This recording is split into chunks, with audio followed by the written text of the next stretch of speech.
What if the thing missing from your leadership isn't more discipline or strategy or more productivity? What if it's play? Somewhere along the way, a lot of us entrepreneurs stopped playing. And maybe without realizing it, we became a little less creative, less connected or curious, less alive. Sit with this for a moment. What happens to a human being and to a business when play disappears? And what becomes possible when it comes back? Every day I'm changing, I'm taking small steps, and every time I'm falling, I go to new depths. I will become who I've always been. Welcome home, inspired entrepreneurs.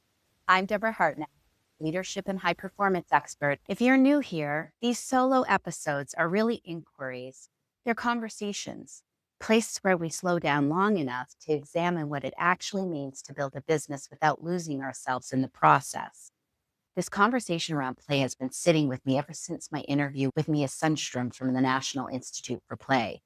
The moments where I feel most creative, clear, and connected to my work are almost never the moments where I'm forcing productivity. They're the moments where I finally step away long enough to breathe a little, get quiet enough to hear myself think again. And suddenly the answers I've been chasing show up almost effortlessly. I started wondering, have we accidentally created cultures and businesses that disconnect us from the very thing creativity actually needs? Because if you really look around right now, a lot of entrepreneurs are exhausted. After a while, that starts to feel normal, but normal doesn't necessarily mean healthy or wise or sustainable. And one of the things that Mia said that really stayed with me is that play is actually biological. It's not childish, it's biological. So let's dig in. Let's get into the science. I don't know that most entrepreneurs have ever really stopped to ask themselves what pressure actually does to a human being over time, not just to performance, to the person. What happens when your nervous system spends years in urgency, years solving and producing, holding everything together, thinking about the next thing before the current thing is even complete? Now, at first, it can feel productive. You feel driven, you feel needed, important.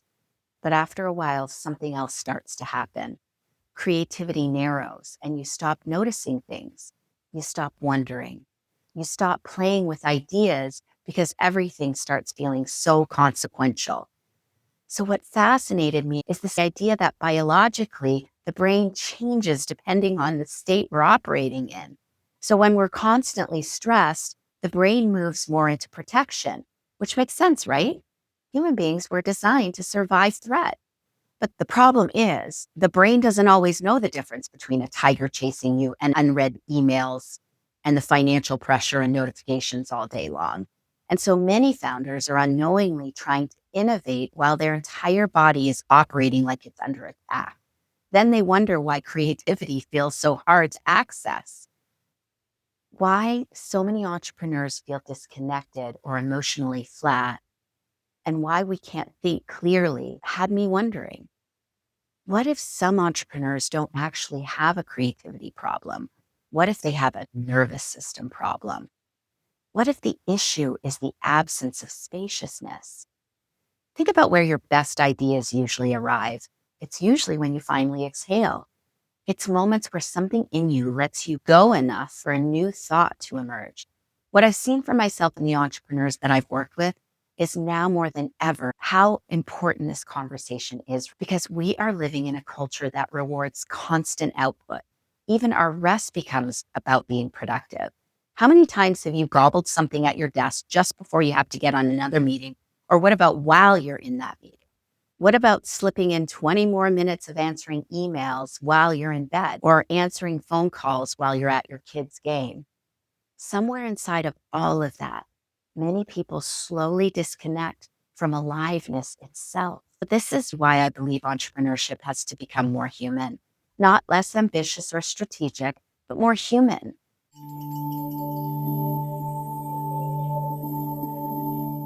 I'm a founder too. I know what it feels like to become so focused on building something meaningful that slowly, almost without realizing it, life starts to become all responsibility and no play. Everything has to be useful or have a purpose. Every conversation has to have an outcome. Even rest can start feeling like something you need to earn. And I've noticed in myself that when I stay in that energy too long, something changes. I stop feeling light, not irresponsible light, alive light.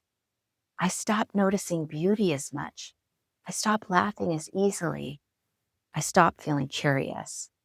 Life starts becoming something I manage instead of something I experience. From the outside, things can still look successful. You're producing, you're building, you're leading, you're checking all the things off. But internally, something feels missing. And maybe what's missing is not more achievement. Maybe it's the feeling of being fully present in your own life again, instead of mentally living 3 steps ahead all the time. This is why play matters at a soul level, because play interrupts performance mode. It interrupts the constant pressure to optimize, improve, and produce, brings you back to the moment, to your body, to creativity, into connection, and into aliveness. It's noticing when I've drifted too far into pressure and having the awareness to return, to go outside, to laugh, to move my body, put some music on, to reconnect with the people I love and stop treating life like one endless performance review. What if success is not supposed to cost us our playfulness? What if play is actually part of what keeps us human while we build? That's what alignment is really about. Noticing when you've drifted and having the awareness and the courage to realign again. Realign with yourself, your body, your values. Realign with the kind of life you actually want your business to support. Because I've noticed in myself that when I get too locked into pressure, locked into output, too locked into responsibility, something in me starts tightening and I get less present. After a while, that can start feeling normal until I do something that interrupts the pattern. A walk, nature, music, a real conversation, laughter, stillness, space to think again. And suddenly, I can feel myself come back online, not just as a business owner, as a human being. And that's why I care so much about this conversation. For me as an entrepreneur, I'm not just building a business, I'm building a way of life. That to me is the ultimate opportunity for entrepreneurship, the ultimate creative act, the freedom to build a business and a life by my design. But that takes disrupting the way we've been conditioned to live and lead so we can discover what we truly want for ourselves in our lives. Sometimes the business itself becomes a mirror, showing us where we've contracted, where we've disconnected, and where we're performing instead of living. Maybe the deeper inquiry isn't how do I become more productive? Maybe it's how do I build this business without abandoning myself in the process? Alignment is the practice of continuously returning to ourselves while we build.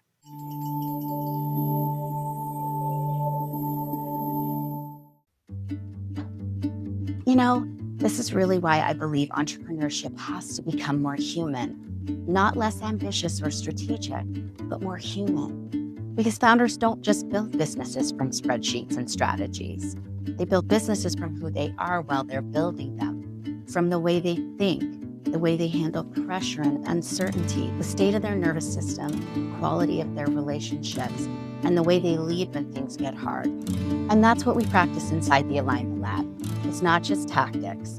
In the Alignment Lab, we practice building and leading from a place that's more intentional and sustainable. When we practice running our business from alignment, we become more present and, more alive. So if this conversation opens something up for you and you're realizing you may not need another productivity hack as much as a different way of operating, come find out about how you can join us in the Alignment Lab. You can see all the information in the show notes. Now, let's get back to this episode and let me get back to playing.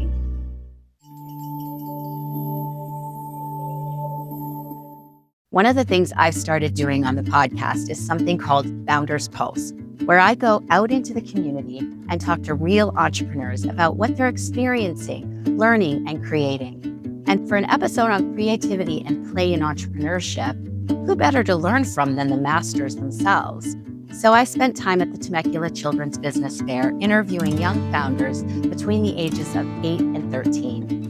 And I want you to listen to this, not for polished business strategy, but for the way they relate to creativity, the way they relate to mistakes and possibility and self-trust.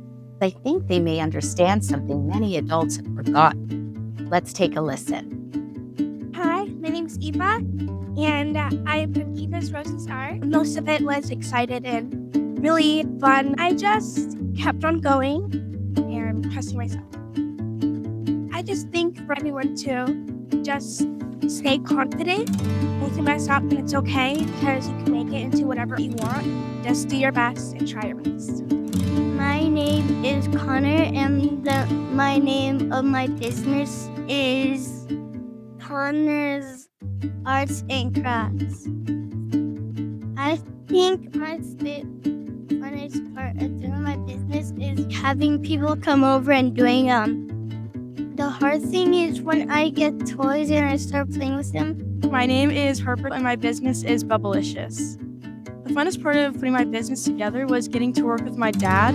We really like to hang out. I took a mistake and I made it into work that I think other people will also enjoy. My favorite part of running the business is getting compliments. It just makes you feel so good and just feel so accomplished. You're just happy that people enjoy your work and your business. I'm Cecilia, and my business is Cecilia Sensations.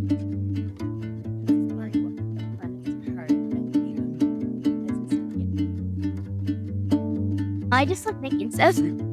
I just like selling stuff. I like making money, and I like giving people stuff. It's just fun. My name is Emma and Aaron, and our business is Diamond Dugout Collectibles. We're gonna do this business together, and we enjoy it. Like, we love baseball, so it's something we enjoy doing. So that motivates us into doing this business.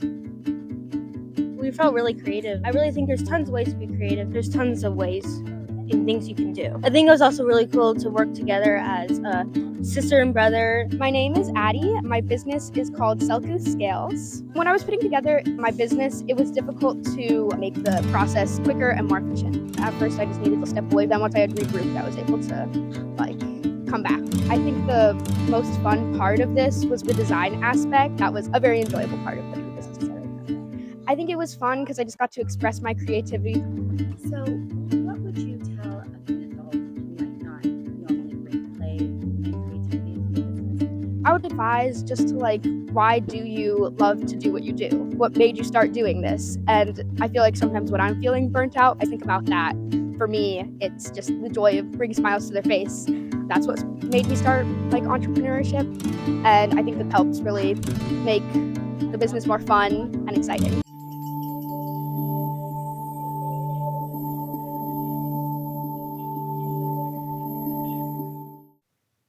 You know, what really struck me about these young entrepreneurs wasn't just their creativity. They were adapting, experimenting. They were turning one idea into another idea. There was still play in the process. When you really think about it, kids don't learn through pressure first. They learn through curiosity, movement, through experimentation and imagination. They fall down, they get up, they try again. They make things up. They test those boundaries, and they create entire worlds out of cardboard boxes and sticks and random objects lying around. And somewhere along the way, we stop doing that.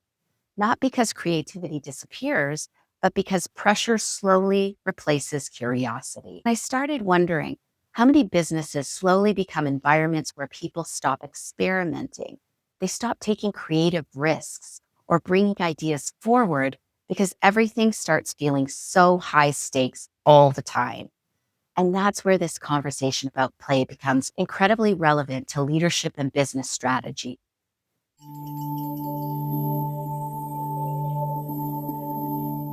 Now let's look at this from a business perspective. This conversation around play is actually far more practical than people might realize.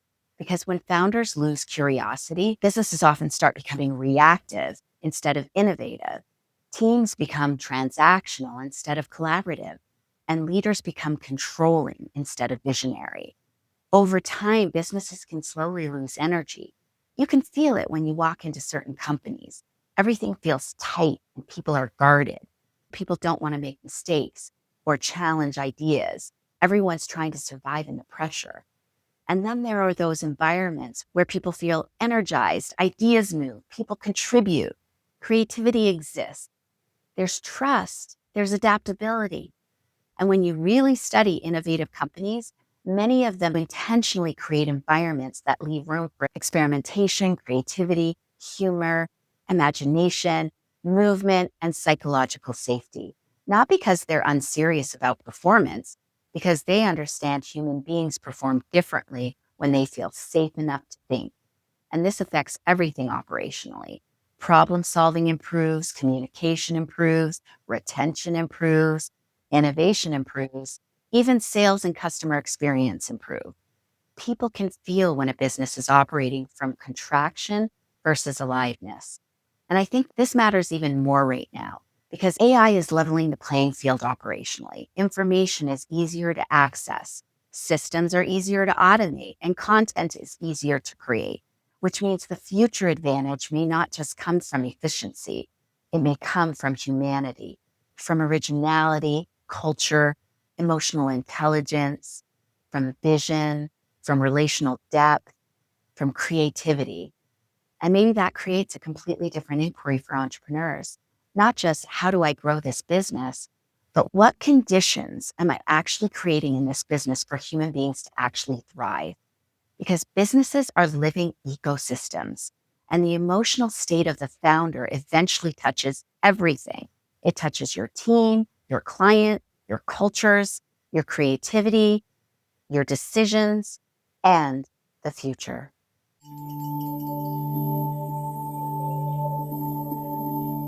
The invitation here is not go have more fun, although sure, go have more fun. It's deeper than that.